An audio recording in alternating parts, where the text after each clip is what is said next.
Hello everyone, good morning সবাইকে। আজকের দিনটা ছিল শনিবার, এই জন্য আমার বরের অফিস ছুটি ছিল। আজকে একটু লেট করেই উঠেছি ঘুম থেকে, এখন প্রায় সকাল 8টা বাজে। তারপরেই চলে এসেছিলাম ঘুম থেকে উঠে আমার ভগবানের দর্শন করতে, যেটা আমার প্রতিদিনের কাজ। তারপরে আমি একটু বারান্দায় ঘুরে ফিরে আমার ঝাঁটার মতো চুলগুলোকে ঠিক করতে চলে গেলাম। রাতের বেলা এগুলোকে আমি বেঁধেই শুই। এমনিতেও কোঁকড়ানো চুল প্রচুর অসুবিধা হয়। যারা কোঁকড়ানো চুল আছে তারা এটা ফেস করেছ। আমার মতো অনেক প্রবলেমই আসে এই চুলে, যদিও দেখতে ভালো লাগে। তারপরে আমি রেডি হয়ে গেছিলাম, মানে চুলটা আঁচড়ে সিঁদুর পরে নিয়েছিলাম, যেটা বাঙালি বউদের নিত্যদিনের কাজ। সকালে উঠেই প্রথমে আমি এই বিটের জুসটি প্রতিদিন খাই, যদিও এটি প্রতিদিন বানানো সম্ভব হয় না। আমি সপ্তাহের জন্য একেবারে করে বোতলে পুরে ফ্রিজে রেখে দিই, যেটা আমি 1 সপ্তাহ ধরে খাই। এটার স্বাদটা খুবই বাজে লাগে আমার কাছে, আমার এক্সপ্রেশন দেখলেই তোমরা বুঝতে পারবে। তবুও কষ্ট করে হলেও ঢকঢক করে খেয়ে নেই। তারপরে বরের জন্য ম্যাগি করতে চলে এসেছিলাম। আর এখানে আমি একটু দুধ বসিয়ে দিয়েছিলাম গ্যাসে, আর অন্যদিকে দিয়েছিলাম রাতে ভেজানো জিরে আর মেথির জলটা আমি ভিজিয়ে রেখেছিলাম, এখন একটু সামান্য ফুটিয়ে নিচ্ছি। দুধটা হয়ে গেলে আমি সেটা নামিয়ে নিয়েছিলাম, একটু পরেই সেটা আমি খাবো। অন্যদিকে বারান্দায় গিয়ে দেখি সৌভিক আমাদের গাছগুলোতে এনপিকে দিচ্ছিল। এনপিকে দিলে গাছে ফুলগুলো খুব সুন্দর আসে, মানে খুব তাড়াতাড়ি ফুল আসে। এই জন্য প্রায় গাছের পরিচর্যা করে। আমি যেহেতু সেগুলো জানি না ভালো করে, এই জন্য আমি বলতে পারবো না।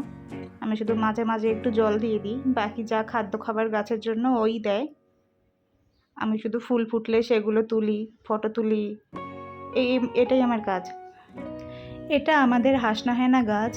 জানো তো বন্ধুরা, আমার না সাদা ফুলের গাছগুলো খুব বেশি ভালো লাগে। অন্য সকল ফুলই ভালো, কিন্তু আমি একটু সাদা ফুলের গাছগুলোর প্রতি বেশি আকর্ষণ বোধ করি। এই জন্য সৌভিক বাজার থেকে বেশিরভাগই সাদা ফুলগুলো নিয়ে আসে, যেগুলো আমার প্রিয়। আমাদের বাড়িতে গন্ধরাজ, রজনীগন্ধা, জুঁই, বেলি, হাসনাহেনা এমন টাইপের সকল গন্ধের সাদা ফুলগুলো আছে। আর এটা হচ্ছে আমার খুবই প্রিয় গাছ, লক্ষ্মী কমল, যেটা আমি পছন্দ করে এনেছিলাম, এখনও ছোট। তারপরে আমি সেই জিরের জলটা একটু ঠান্ডা হলে হালকা সেটা খেয়ে নিচ্ছিলাম।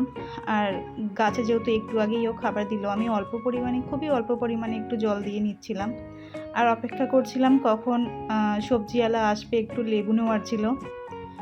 কিন্তু বেলা হয়ে যাচ্ছিল, দেখলাম সবজিওয়ালা এলো না। তার মাঝে আমাদের এক ফল দাদা চলে এলো, তার কাছে তরমুজ ছিল, আমি একটা তরমুজ নিয়ে নিয়েছিলাম।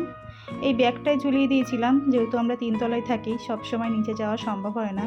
এই জন্য আমি ব্যাগের মধ্যে টাকা দিয়ে ঝুলিয়ে দিলে অপরপক্ষের দাদাটি তার জিনিসটা ব্যাগে দেয় এবং টাকাটা নিয়ে নেয়। এতে আমাদের ভালো সুবিধাই হয়। তারপরে আমি ব্যাগটা দিয়ে তুলে নিয়েছিলাম তরমুজটায়, এই ছোটো মতো তরমুজটাই আমি নিয়েছিলাম। এর মধ্যে দুধটা অনেকটা ঠান্ডা হয়ে এসেছিলো, আমি এর ভিতরে একটু মুসলি অ্যাড করে নিয়েছিলাম।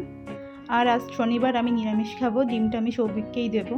ও শনিবারে সব কিছুই খায়, কিন্তু আমি শনিবারে নিরামিষ খাই এবং নিরামিষই রান্না করি। ওর জন্য শুধু ডিমটাই করেছিলাম। ও সেটা খেয়ে নিচ্ছিল, আর আমি একটু ভিডিও ক্লিপ নিচ্ছিলাম। ওকে বললেও শোনে না, বাইরে গিয়ে শনিবারে খেয়েই আসে, এই জন্য আমি বাড়িতেই ডিমটা করে দিয়েছিলাম।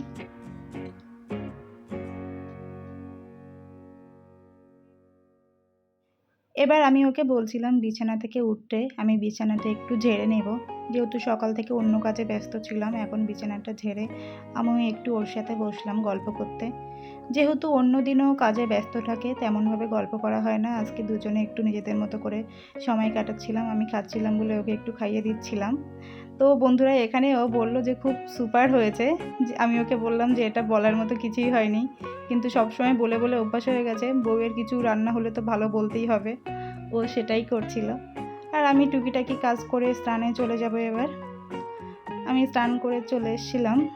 তারপরে আমার এই ঝাঁটার মতো চুলগুলোকে আবার একটু ধুয়ে মুছে নিয়েছিলাম। তারপরে আমি এবার পুজো দেবো। প্রচণ্ড গরম আমাদের এখানে, পুরো আমি ঘেমে নেতিয়ে যাচ্ছিলাম স্নান করার পরেও। তারপরে ভগবানের কাছে একটু পুজো দিয়ে নিলাম অল্প কিছুক্ষণের সময়ের জন্য। আমার পুজো দিতে বেশ ভালোই লাগে। সব দিন অনেক টাইম ধরে পুজো দেওয়া হয় না, যেদিন একটু ফাঁকা থাকে সেদিন আমি অনেকক্ষণ ধরেই পুজো দিই। আজকে একটু তাড়াহুড়ো ছিল, এই জন্য তাড়াতাড়ি করে নিয়েছিলাম। তারপরে দুপুরবেলা রান্নাবান্না করে খাওয়া দাওয়া তো ছিলই। সন্ধ্যাবেলায় সৌভিক বললে একটু চলো বেরোই। আমি রেডি হয়ে নিচ্ছিলাম। এই পাশেই আমাদের বাড়ি থেকে মার্কেটটা 5-7 মিনিট লাগবে হেঁটে যেতে, একদম পাশে। তো আমি একটু রেডি হয়ে গেছিলাম, সৌভিককে বলেছিলাম ক্যামেরাটা ধরো, ও সেটাই করেছিল। আমি একটু ঢং করছিলাম, অন্যদিন আয়নার সামনে করি, আজকে ক্যামেরার সামনে করছিলাম যেহেতু ক্যামেরাটা অন ছিল। কি বলছিলাম আমার এখন নিজেরই মনে নেই।